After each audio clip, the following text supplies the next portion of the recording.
We are looking at the story of Abigail. She was the wife of a rich man named Nabal. Abigail, at first mentioned in 1 Samuel 25:3, is described as a woman of good understanding and beautiful appearance. Her husband, not so great. David, the anointed of the Lord to be king after Saul, was not happy with Nabal, Abigail's husband. This was as a result of Nabal acting a fool, being stingy and refusing to give provisions and food to David and his 600 men who had been protecting Nabal's shepherds and sheep. Swords were drawn, and David was about to make a point with one to Nabal. Thankfully, a young man who saw and heard it all go down went to spill the tea, as the kids say, to Nabal's wife, Abigail. She could have ignored that information. She didn't. She was wise and of good understanding, remember? So she acted quickly.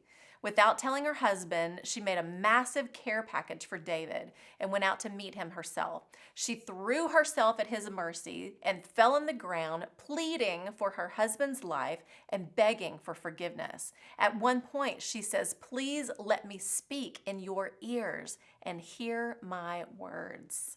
This entire moment is so amazing because Abigail chose to listen and understood clearly what was about to happen. She acted quickly and bundled provisions for David and spoke clearly to David, explaining that if he killed her husband, he would be in sin. This wise woman was protecting her husband while also protecting David from his own anger.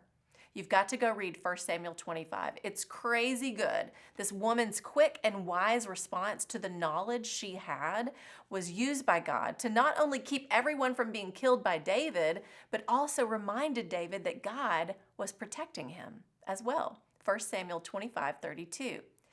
David said to Abigail, "Praise be to the Lord, the God of Israel, who has sent you today to meet me. May you be blessed for your good judgment and for keeping me from bloodshed this day and from avenging myself with my own hands. Otherwise, as surely as the Lord, the God of Israel lives, who has kept me from harming you, if you had not come quickly to meet me, not one male belonging to Nabal would have been left alive by daybreak."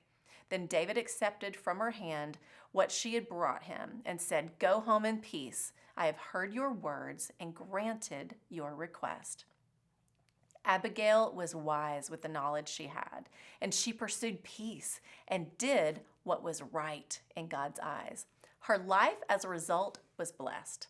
Nabal died, and David proposed, so it all worked out for good.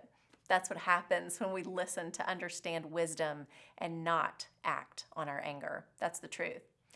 There's so much more to discover by looking into Scripture and reading about faith-walking women. We can learn so much from their lives, their mistakes, and their courageous faith.